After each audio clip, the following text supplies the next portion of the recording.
Cierto día que el maestro José Woldenberg se encontraba de visita en el Colegio de México, el presidente del Colmex y el jefe de publicaciones le propusieron realizar un texto para la colección Historia Mínima. Así nació la historia mínima de la transición democrática en México. La tesis fundamental del libro es que entre 1977 y 1997, en esos 20 años, México fue capaz de deconstruir un sistema autoritario y construir una germinal democracia.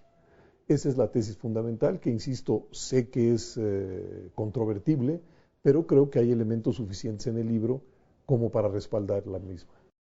A decir del maestro Woldenberg, la transición democrática en nuestro país estuvo marcada por la necesidad.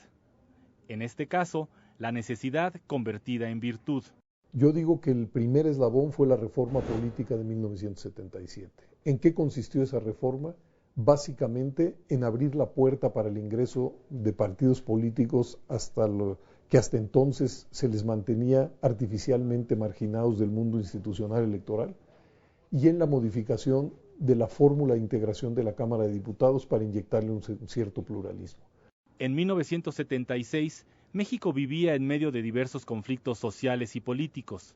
A pesar de ello, en las elecciones presidenciales de ese año, únicamente hubo un candidato registrado. Yo creo que ese desfase entre el mundo de la política institucional y el mundo de la política, llamémosle real, fue lo que prendió los focos en el propio gobierno. Y el presidente López Portillo instruyó a su secretario de Gobernación, Reyes Heroles, pues hacer una operación reformadora para tratar de revitalizar el mundo de la política institucional, que, insisto, consistió en permitir la entrada de fuerzas que habían sido excluidas, por ejemplo, el Partido Comunista Mexicano, el Partido Demócrata Mexicano, el Partido Socialista de los Trabajadores, a los que luego se sumarían otros, y modificar la fórmula de integración de la Cámara de Diputados para que estuvieran presentes las minorías de una manera mejor representadas. Es en este contexto que surge la primera gran reforma política en el año 1977, la cual no pareció provocar cambios de fondo, pero sí se convirtió en un primer eslabón del andamiaje democrático de finales del siglo XX en nuestro país. Bueno, las primeras elecciones luego de la reforma política lo que revitalizan es el espacio público. Aparecen partidos que hasta antes de eso simple y sencillamente no actuaban ejerciendo sus libertades, sus derechos y a la luz pública. Entonces, esa fue una ventaja. Pero las primeras elecciones, las de carácter federal, siguieran siendo muy asimétricas. Es decir, las siguió ganando el PRI y a mucha distancia el resto de los partidos. Pero yo siempre he dicho que la reforma del 77 es como una pequeña bola de nieve que acaba convirtiéndose en una luz. Es decir, porque poco a poco los partidos políticos van fortaleciéndose.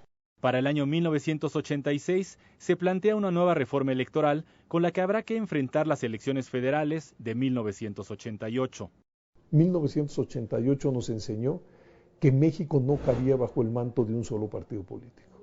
Lo que se expresó ese día en las elecciones es que había una pluralidad política asentada que requería de diferentes referentes políticos. Insisto, no cabía bajo la organización, las siglas, el ideario de una sola organización partidista. Esa fue la buena nueva.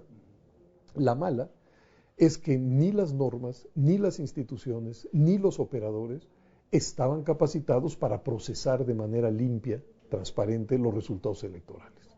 Y la noche misma de la elección se produce una crisis.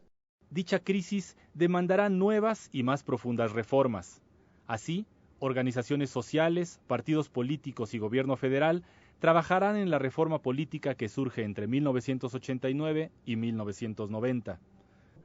Para decirlo de otra manera, la línea de este libro es cómo diferentes conflictos van demandando operaciones reformadoras y esa espiral acaba transformando todas las normas, las instituciones y la correlación de fuerzas en el mundo de la representación política. Aún sería necesario realizar una nueva reforma antes de la siguiente elección presidencial. Es así como los diferentes actores políticos y sociales se dan a la tarea de construir nuevos consensos que permitieron la reforma política de 1993.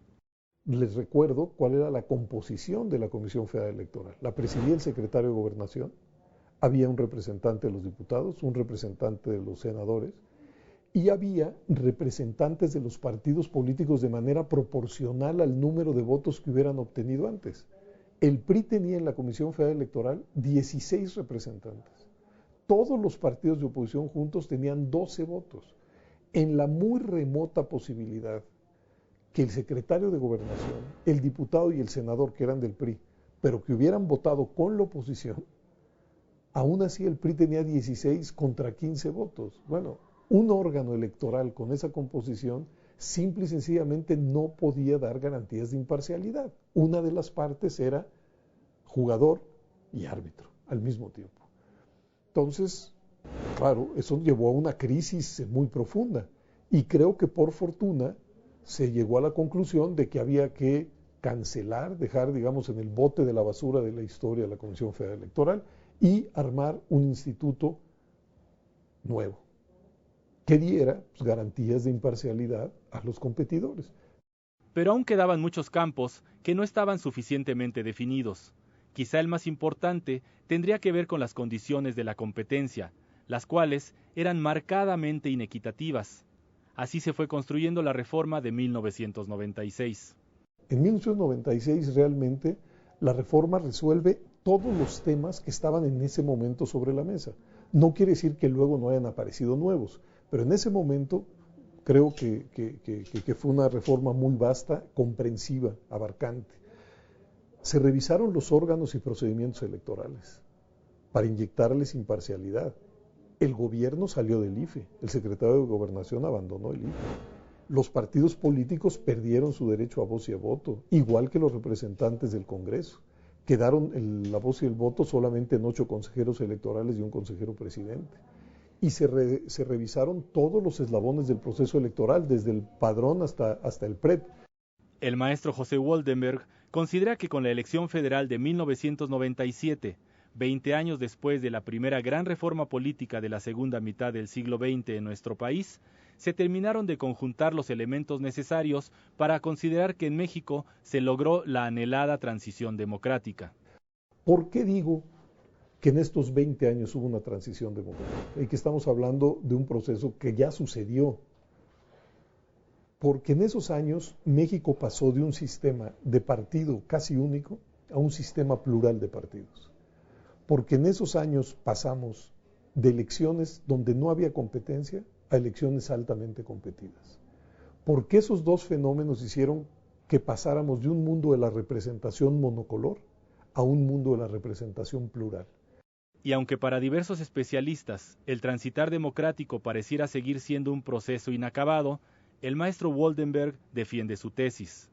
No estoy diciendo de ninguna manera que hemos llegado a una especie de fin de la historia. No. Problemas van a seguir y hay que seguirlos ajustando. Lo que yo sostengo es que lo fundamental está hecho.